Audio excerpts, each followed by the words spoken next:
Alright, good morning YouTube. In today's video, I actually wanted to share with you my current training. So I've actually switched to a full body split.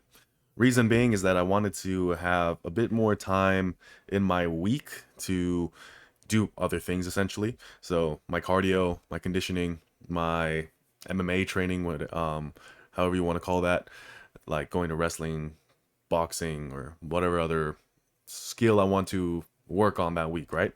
So I find that when it comes to someone who has multiple goals, full body is a great way of achieving those goals. Obviously, you're not going to be great at any of them. And quite honestly, I'm not great at any of them, even if I only focus on one. So at least now I get multiple things. But to kind of have fun in my life, in my training, I decided to go with a full body split. So, full body, oftentimes it gets this reputation as being only for beginners. That when you become more advanced, you actually need to progress to something like a split. And a split is a great way of actually, moving forward with your training to get more training volume in, to put in more accessory or bodybuilding work. Um, so the more variation you put into your training, the more additional bodybuilding work that you do. A split routine typically can handle that a bit better than a full body routine for a couple of reasons. First and foremost, the stronger you get, the harder it is to squat, bench, and deadlift in the same workout. For anyone who is not a rank beginner, a rank novice, will find that incredibly difficult. The ways that you can get around that, though, is if you put certain things on maintenance. If you put certain things maybe even at just a minimum effective volume. And that's kind of what I did. Another thing that I find beneficial to full body, as I mentioned, is that you do get to do other things. If you are a busy individual, if you have other responsibilities that you need to accommodate to in your own training, but you still love the weights, you still love the gym, then a full body training program is very effective. Because then what you can do is, let's say you do full body 3 or 4 times a week. I think 4 times a week being the absolute minimum or maximum. And then you can incorporate things like cardio on your off days. Whereas if you were to do a upper lower 4 times a week, it might be a bit more difficult to kind of plan out your cardio. It's marginal. It's not the end of the world. It's not the biggest concern whatsoever, but it's worth noting. So that's why I find a full body to be very useful.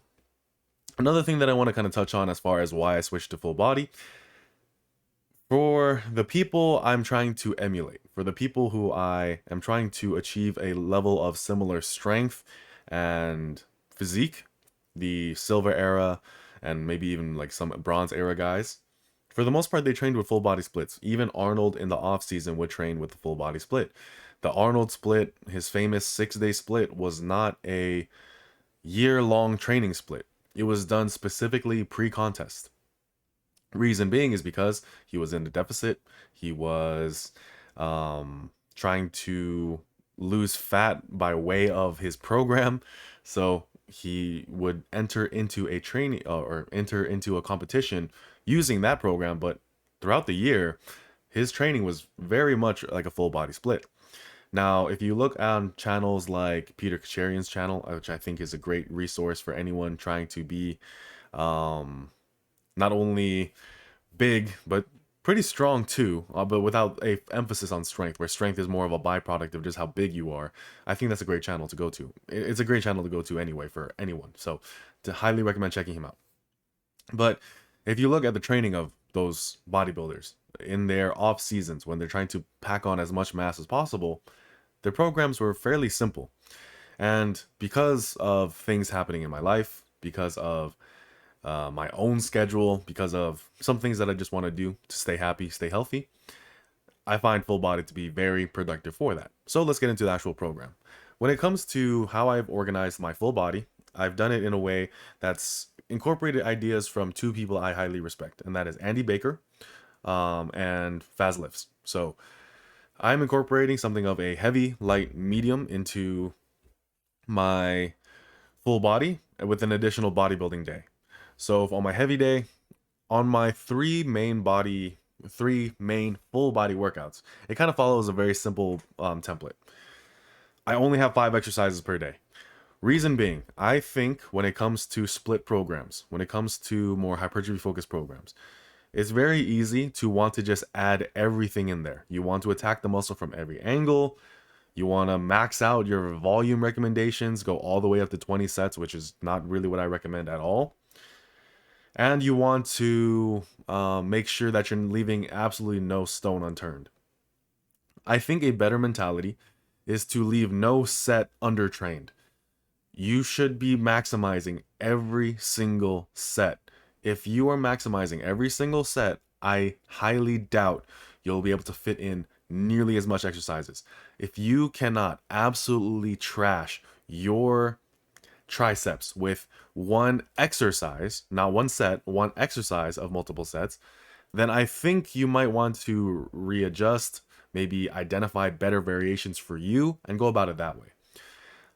I can absolutely annihilate my triceps with one isolation movement a week, and I'll be sore for time after because of two reasons. One, I've identified it as the movement I connect the most with, and I've been able to apply the most effort to that movement. Rather than bullshitting around with so many different variations, I've decided to just put as much emphasis on one. But going back into the template or the structure of my training program, I do a squat, a press, a pull, followed by back work, and then arm work. That's it. When it comes to what I'm trying to accomplish right now, I am cutting. I say that a bit weirdly or a bit tongue-in-cheek because I suck at cutting for a wide variety of reasons, but it is the intention, right? So the program that you should do when you're cutting should actually be pretty similar to the program that you use when you're in a bulk, when you are trying to apply a muscle. The program that puts on muscle is really, really good at keeping muscle also. With that being said, while I'm in a deficit, I'm focusing on movements that I'm not as strong on. I haven't trained nearly as much, and I am focusing on just working extremely hard on certain muscle groups because there is that recovery cost as a result of me incorporating not only a calorie deficit, but also MMA, and also more cardio. So I'm being incredibly active. I'm putting a significant drain on my ability to recover, in addition to a calorie surplus. As a result, that should reflect in my training program. These are things you need to consider when you are programming for yourself. But anyway, so I have only 5 exercises. When it comes to training programs that I make, training programs that I sell, I usually only recommend up to 6 slots. Like, I think if you can't absolutely destroy yourself with 6 exercise groups, so supersets included in that, or so you can do 6 exercises or exercise pairing. So maybe there's 6, maybe you're doing 7 exercises, but one of them is a superset, or maybe you're doing like 6 total exercises, but 3 of them are supersets. I think 6 is kind of that magic number. At least that's what I find for most people right before they like, oh, this workout's dragging on too long. I don't have enough energy to finish the workout. It's just kind of that uppermost limit. I'm sticking to 5. Reason being is for all those reasons that I said: calorie deficit, concurrent training with something that's not related to lifting weights at all, and then cardio. But I do a squat motion, a pressing motion. This can be benching or overhead pressing, and you'll see that in a little bit, followed by a pull. So a heavy pull for the day. Whenever I deadlift, I barbell row for a couple reasons. One, it's right there. It's super convenient. I also don't like doing barbell rows, let's say the day before or even 2 days before a heavy pull session, just because I don't like going into my session more fatigued than I need to be. And while the barbell row will have a limiting factor of my low back, I find that your low back is not super fragile, and you will adjust to it over time, and you'll still be able to train hard, heavy, with good amounts of volume to grow that musculature. I do not care about biomechanics whatsoever. Just saying that flat out. I do not care. Biomechanics are a way to make your exercises better. I don't think it's a viable tool to make better exercise selection choices. The exercises that you choose, that you put into your program, should not be based on biomechanics, but should be based on, are you going to be consistent with it? Are you going to apply a great effort with it? And are you going to progress with it? If you are, and do you connect with it? Let's do that one too. So do you find enjoyment with it? Do you actually stimulate the target muscle? And then biomechanics help with that. They don't determine what exercises you put into your program, in my opinion. That's just me. That's how I usually go about things. I like to squat, bench, deadlift. I like to do barbell rows. I like to do barbell curls. I like to do certain exercises that are biomechanically suboptimal, but who gives a fuck when I enjoy it, I progress on it, I connect with it, I feel my muscle, and I'm going to progress with that movement. As a result, I'm going to grow. And if that is the goal, getting bigger, getting stronger, and biomechanics helps with that, cool. But I'm never going to let biomechanics go in front of that and prevent that from happening. So, day one, I do squats, 3 sets of 8. Larson press, I do a 5x5, and then I deadlift. So I go to a top set of 5, and then do back off sets with 3x3 or 3x5. So this heavy day, the heavy movement of my heavy day is my deadlift. Because of that, whenever I do a pressing motion, I prefer to do a Larson press. It's because the Larson press does limit some lower back fatigue. As a result, it doesn't impact my deadlift nearly as much. I still go into my deadlift pretty well. And I do try to have my deadlift be the third movement of the day. I try not to have it be the first movement of the day. Reason being, I do want to go into my deadlift fatigued. I don't want to go into my deadlift as fresh, per se, because then I'll want to push even harder, and as a result, the rest of the workout can suffer from it. The benefit to a full body training program is the fact that it doesn't really matter which one you start with, kind of, for the most part, because let's say someone's squatting and there's no squat racks available. All right, cool. Go deadlift, go bench. Doesn't matter. But it starts to matter the more you kind of care about things. On a split routine, it matters no matter what. Because let's say, for example, you're on your upper day and your main movement is bench pressing and there's no benches available. If your second movement is, let's say, dumbbell incline, and you do that first, it will affect your first movement of the day, and it's not going to be performed as well. So when I do my deadlift, I'm doing it beltless. I'm doing it after all these other exercises, just so that way it's, you know, a bit more quote unquote honest in its progression. I'm doing it in that fatigue state. I do plan on doing a powerlifting meet at least once in my life, hopefully next year. I was planning on doing one this year, but then I tore or had a pretty bad sprain in my ankle. So that threw me off that plan for a little bit. So I'm still trying to regain my squat essentially. Then I'll do barbell rows for the rep goal of 40. So obviously it's not going super hard and heavy, but I usually go do some like back off sets with this. So I'll do like a heavy set, then a more moderate set, then a light set, and I'm trying to progress that way, and then slowly bumping things up over time as I reach that rep goal of 40. Then I have a rep goal of 30 for barbell curls and upright rows. So I just superset the two because, like I said, after I do my squat, press, and pull, I just do back work and biceps. Back work, biceps, and then some shoulders. That's enough. I don't feel the necessity to have to isolate certain muscle groups, even though they are muscles I want to grow, for a couple of reasons. First and foremost, I'm hitting them hard with my barbell rows. Now, is that a mindset that you should apply to every single exercise and in every single situation? Of course not. If you want to maximally grow a certain muscle group, you should isolate it. With that being said, if isolation is the only way that you can train a muscle hard, I think you kind of need to adjust your expectations a bit and adjust how hard you're actually working elsewhere in the program. For example, Bald Omni Man. He does not do as, at least to my knowledge and from what I've seen from his Instagram, he doesn't really do that much direct rear delt work, but people are always asking him about his rear delts. He rows. So that is an anecdote. That is just one person. I'm doing something very similar, and I think I'm doing pretty well, even though I'm not doing nearly as much rear delt work, because there's other things in the program that kind of take over for that. So that's my heavy day. So this is the main thing that I do on deadlift. One thing that you can do for deadlift that I also go back and forth on as far as like how I want to kind of progress it. I do that top set of 5, and then let's say week 1 you do a 3x3, and then week 2 you use that same exact weight, and then but you do a 2x5. So week 1, you do a top set of 5, then you do a back off set, or you back down the weight a little bit and do 3 sets of 3 with that same weight. Week 2, you do that same weight again for that top set and for the back off, but instead of doing a 3x3 with that weight, you do a 2x5, and then you kind of go between the two. So that's kind of like how I'm kind of going about things. I do alternate sometimes where I'm just like, sometimes I just want to get that 4 total sets of work done, but I'm still kind of playing around with that, seeing if I progress fine with one versus the other, but it's something that I am experimenting with right now. Then let's go over to my light day. So my light day, I do pause squats, 3 sets of 5.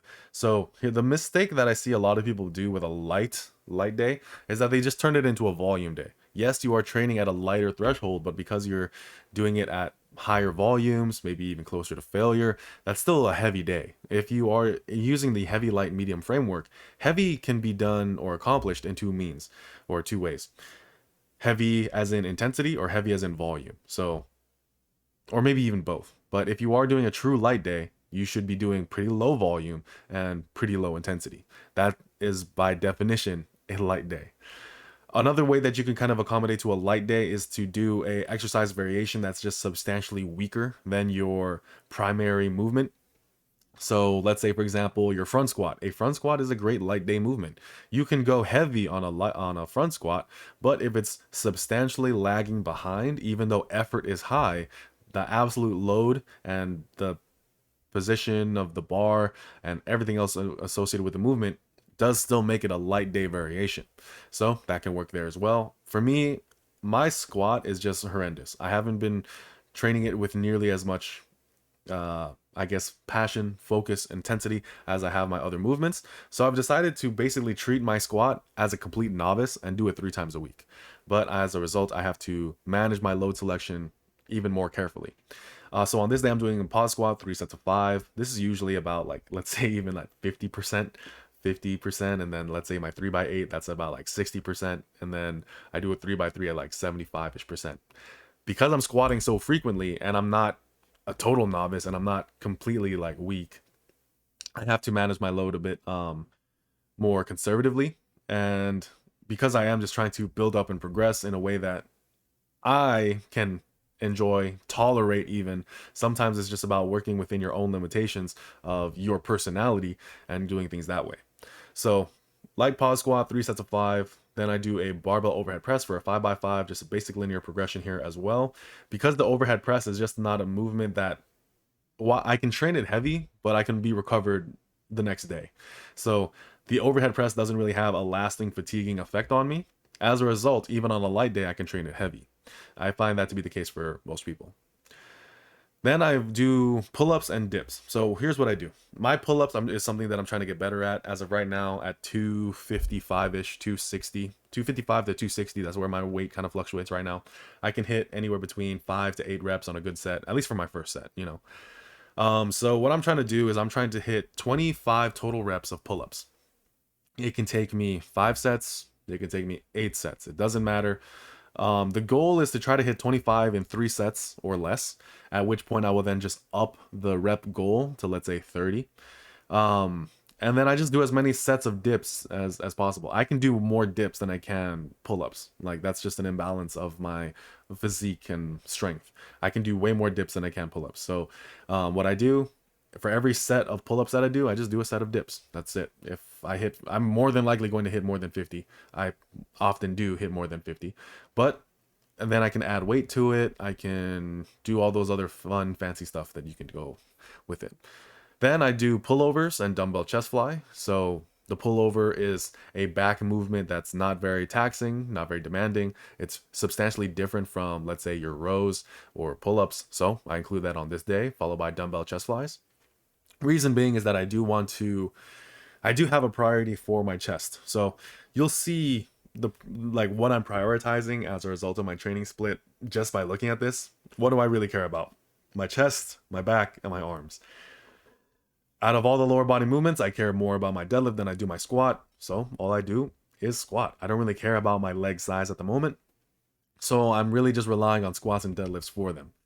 That's my personal choice. If you have a priority for the lower body, that's not a good way of going about things. But here's the thing. Your program should be optimal for you and your goals.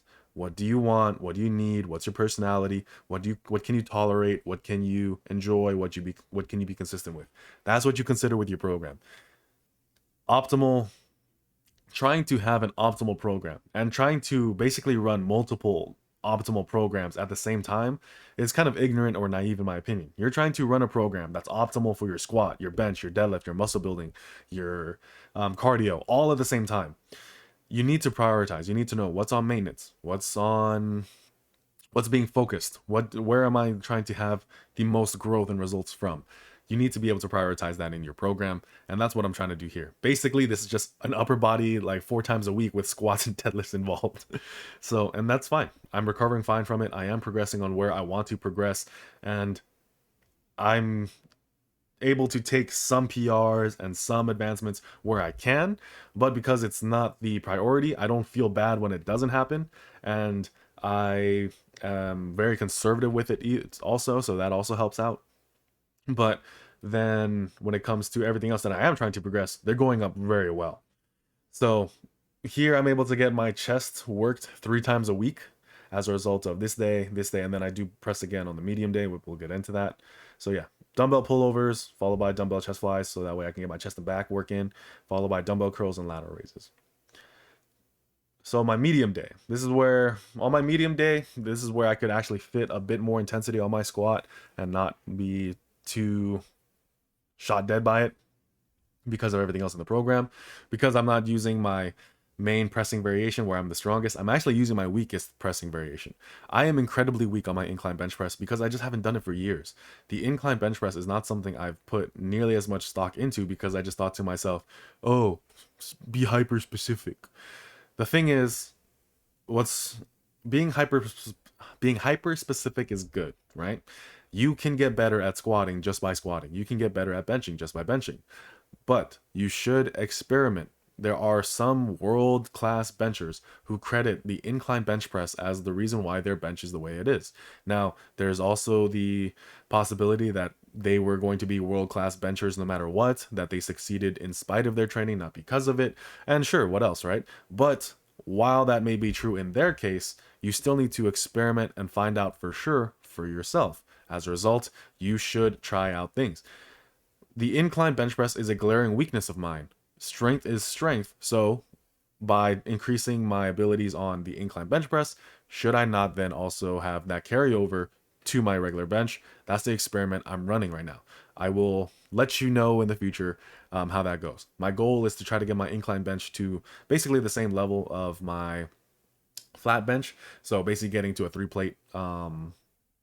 three plates or more incline bench press, and this time for reps. I want to do it for reps. Right now my best for like, I suck at rep work at higher intensities on bench, like just straight up. Like singles, I do better on singles than I do rep work. So my rep work for 315, when I do rep work with it, it's only threes, like threes or fours. So on this one, I'm doing a pyramid, so I just pyramid up in weight. So I go to failure with 135, I go to failure with 185, I go to failure with 225, and then I just add weight as appropriate going from there. Then I do stiff leg deadlift for 3 sets of 8s, 5s, and 3s, so I'm running an 8, 5s, and 3 progression here. I do also include a heavy single as like an over warm up, just because I think that's like really fun. I like doing my stiff leg deadlift that way. Like sometimes your progression scheme or how you do a movement should just be based on fun, like being straight up. As long as you're also making progress with it and not getting injured and not being a jackass, like, but I feel like something in your program should make you smile, essentially. I think trying to just be optimal all the time and not actually enjoying your training is a big problem. Then I do seated single arm cable rows just so I can get a much better stretch on the lat, so I can work the lat a bit differently than I would barbell rows. I was doing barbell rows on both days because I just love barbell rows, but I decided, you know what, to manage fatigue, exercise variation is a great way to just manage fatigue. Exercise variation is a great way to hit a muscle, and of course in different angles, which is why like in a split you have basically different flavors of the same exercise. But when you are in a full body situation where you have to really put as much hard work into a movement as possible, you can benefit from varying things a bit more in my opinion. So that's why on this day I do seated single arm cable rows just to get a better stretch on the lat, just to work it a bit differently. And because it's a movement that's not loaded nearly as heavy as my barbell row, but it's still a movement I can go substantially heavy with, it counts as a medium day variation. So medium, heavy, light, medium, it's a framework. It's a state of mind essentially. The medium work for today is still my bench and deadlift. My squats, it can be a bit higher intensity on this day just because when I was like writing it down and writing it out, and I'll probably go into how to make a heavy, light, medium split into the future. I have a lot of things I want to kind of touch on, all of them long form content because that's just the kind of person I am. But if you are interested in a heavy, light, medium splits, I will be making my own guide to that in the future. And then reverse curls and upright rows. I swear to you, my arm training is mad simple right now. Like heavy bicep curl, heavy barbell bicep curls, reverse curls for the forearms, dumbbell curls for a bit more of a stretch. So I do like incline dumbbell curls or just, basic dumbbell curls. I do superset them with things like hammer curls, Zottman curls, and whatnot. But it's just mad simple. Keep it simple. Keep it simple, strugglers. Like, it's not that bad. Then I have my bodybuilding day. So here I start on the day with the chin-ups and behind the neck press. This is the only day where I don't have a squat motion.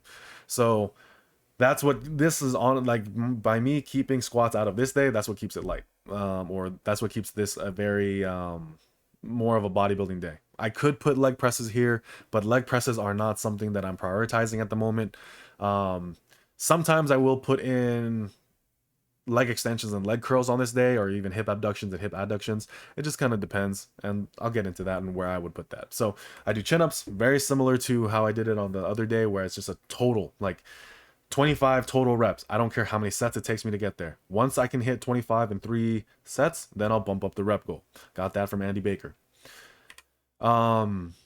Speaking of which, I don't know if any of you, like, it's almost 30 minutes into the video, so I don't know how many of you guys are still here, but have you guys seen Hunt for the Wilder People? Isn't the kid's name Andy Baker? So, like, that's a good movie. If you guys haven't seen Hunt for the Wilder People, it's a good movie. I think that's when Taika Waititi was still making good movies and he didn't buy into his own weirdness. Anyway, that aside, let's get back into the program. So here there is where I do behind the neck press. So the behind the neck press is not a unsafe movement. It's a movement I enjoy a lot. I love the movement a lot. I feel it almost exclusively in my side and rear delts. Of course, in my triceps as well. I do, and like, I just feel that it's building up that part of my shoulder. So I do it, and I'm progressing pretty well with it. I'm just doing 5 sets of 8 to 15. I'm just doing like a basic double progression here. Like, that's it. Dynamic double progression. So if I can do 15 with a certain amount of weight, then I'll kind of bump things up as needed, depending on where like I need to go with the weight. So I let my strength per set kind of dictate the weight on that movement. Just as long as I'm hitting failure within this range, then I'm good. Then I do lat pull downs and tricep extensions just to get a bit more vertical pulling in, because lats are a focus of mine for this training cycle. And then tricep extensions. This is the only tricep isolation that I do on this entire program. Why?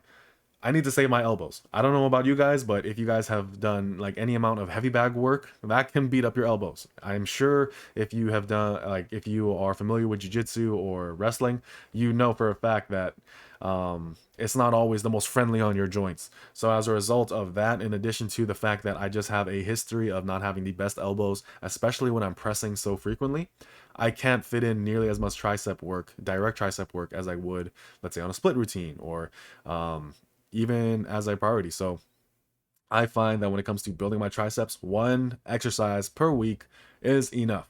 I just do 3 sets of that, because while I don't count bench pressing and overhead pressing or like as tricep volume, I can't deny that the elbows are involved, and it's more of a joint issue, not a muscle one. So if you're trying to grow your triceps, don't count bench pressing and overhead pressing as your tricep volume. Does it contribute? Yeah, of course it does. And it will vary for each person depending on their leverages, how much tricep work they get from their pressing movements. But for me, like, while I'm pretty blessed, I would say, with my triceps, so I am more than fine with just isolating them once a week. But if triceps are a priority for you, don't do this. Um, you need to put in that direct tricep work. You have to put in what you can tolerate. Then I'll go into spider curls and lying lateral raises. So lying lateral raises is like on an incline bench. I think you can see pictures of Franco Columbu doing this, like how he did lateral raises, just because this gets more of your side and rear delt activated as well. Because like I said, I'm not doing nearly as much isolation as most people would kind of expect or would want to do for their program, especially on a bodybuilding day where isolations are significantly more important. But here's the thing. I like simplicity. I like training with a few exercises, and I like using strength as my primary tool to getting bigger. Strength does not equate to size, but strength is still a valid method to accumulate size. So that's what I'm going with. That's how old school bodybuilders do it. That's how I enjoy to train. I'm not like there are nuances, caveats, modifications, adjustments that I need to make as a result of that style of training, but it's still a valid way to train. Some people can't handle it, not because they're weak or pussies or not man enough or whatever, but it's just like it doesn't agree with their recovery. It doesn't agree with their joints. It doesn't agree with many other reasons that are far outside their control. So they can't train like that. But I can, and I enjoy it, so I will. That's as simple as it gets. Train the way you want to, or train how you can and how you want to. Like that's essentially it. Now this fifth slot here, WTF IWD. What does this mean? It's whatever the fuck I want to do. So you know, I always said sometimes I'll include leg extensions, leg curls, hip abductors, hip abductions, maybe some other smaller isolation movements. For one, I would recommend it be a machine just because it's easier to recover from. Something that benefits from higher reps. Calves can even go here, and whatnot. So it's just whatever the fuck you want to do. If you want to do nothing, I go home. If I want to do some more leg work, then I do more leg work. If I want to do some hip abduction work, I do some hip abduction work. If I want to do more biceps, I do more biceps. I just don't do like big heavy compounds in this spot. That's essentially it. Now you might be asking, where are abs? Well, you know how I said there's a sixth spot? That's kind of where it can go if I'm feeling it that day. If not, then I'll just do it on my cardio days. So I do my cardio and then I do like some ab work, like sit-ups, planks and whatnot. And that's it. I'm done. That's all I do. So this is a very simple way of going about things. My current workout split is Monday, Wednesday, Friday, Saturday. So that way I get a rest day almost every other day. Saturday, this is a really light and fun day. This does not drain me nearly as much. Probably do this before lunch or something like that. Maybe with a friend, maybe with my girlfriend. Just do a really simple basic workout that's not too demanding but still contributes to my size goals and doesn't really impact me for my next training day. The reason why I put the behind the neck press here and tricep extensions here is that because I do get a rest day immediately after. So my triceps, they don't take too long to recover, so they'll be recovered by then. Honestly, a better place to I don't think like if I were to put a better place for tricep work, I would actually put it on this day, my medium day. So that way I get 2 rest days of tricep work, but then at the same time I'm doing behind the neck pressing. So that still is like an adjustment that can be made if I'm finding that my tricep work is interfering with my bench, but I'm not really finding that at the current moment, so I think it's fine. If I feel that the triceps do interfere, then I'll just move my tricep work to Friday. So that way now I have Saturday and Sunday to rest my triceps. The tricep work or the tricep involvement from the behind the neck press, I don't think it's going to be enough to interfere. So yeah, that's my training. Monday, Wednesday, Friday, Saturday, cardio in between. Cardio still done on the Saturdays too, just because that's what I like to do. And then some light walking on Sunday. So that's kind of how I go about things. Let me know your thoughts on my training program below. Let me know if there are ways that you can let me know if there are some things that you've done with a full body split, heavy, light, medium, that you've improved upon and found that to be a bit more beneficial to you. Maybe some pitfalls that you can foresee coming into the future, or your experience with full body. Are you doing a full body right now? Are you interested in doing a full body later into the future? Let me know. I wanna know how you guys run this, because I've been an upper lower guy for the longest time, but lately I've been enjoying full body a bit more. It does get really hard though, like when you are lifting heavy. So that's why my squat is just like atrocious, and the volume that I do in it is pretty low because it's just not my priority. I'm very much a bench and deadlift specialist. So, but I am trying to work on my squat. Another thing that I do want to point out before I end the video is I can squat 3 days a week because of how light I'm doing it, and because I haven't really done that in a while. I squatted anywhere between 1 to 2 times a week for extended amount of time, meaning like I would do like a couple months where I'm only squatting once a week. I would go a couple months where I'm only squatting up to 2 times a week. And that's it. So part of the reason why 3 times a week squatting is working for me at the moment is just because it's new, it's novel. Sometimes what you should do is just go to a more novel way of progressing, something you haven't done in a while, and you'll get better gains from it. So I hope you were able to find a couple good golden tidbits from this, from me sharing with you my program. I hope you found it useful. I hope you found it entertaining. And if you would like me to make you a program, if you would like me to review your program, get in contact with me in the link in the description below, and let's start working together, whether that be making you a program, whether it be as a coach, whether it be just to review your program. I'd be more than happy to work with any of you and all of you. I just want to help as many people as possible. So thank you so much for watching. My name is King, stanstrain.com, and I'll see you in the next one. Peace.